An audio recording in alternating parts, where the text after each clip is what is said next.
Sanket, at the very outset, in these, what I consider the opening remarks, I want to just highlight reasons why I am speaking for this movement, why I do believe that this entire culture has gone too far. You see, there lies a very thin line between the virtue of vox populi and the vice of oppression. Often, humankind, by nature, is suspicious and despairs of blacks and whites and wants to find their comfort in zones of gray. But where the danger lies is that the boundaries get blurred and these grays then become each group's blacks and whites.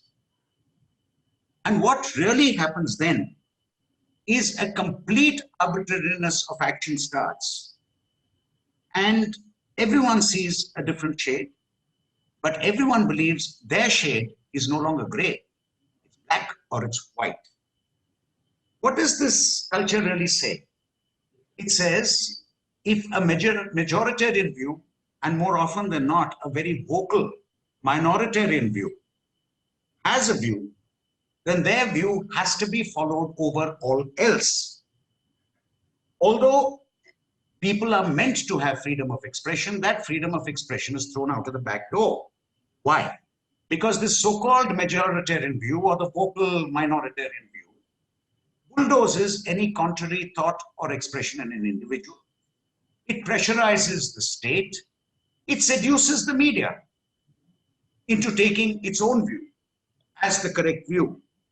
And with that becomes the imposition of thought, and out of the window goes free speech and expression.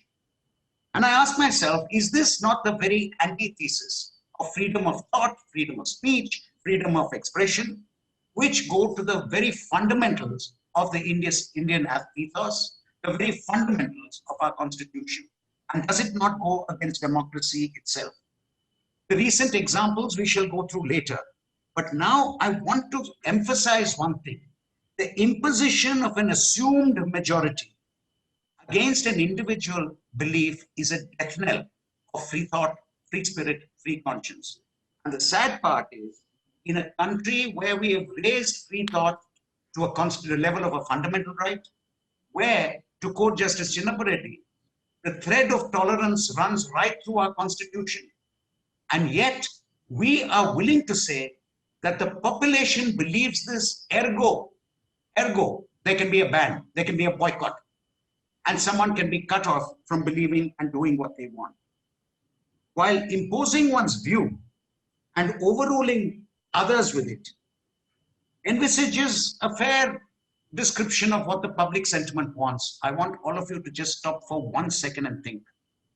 Right. What if it was your view which is being overrun?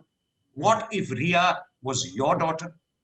What if that truck driver who was carrying mutton, his load was mistaken for beef, was your brother? What if that happened to you? What would you feel about this overrun of your individual right?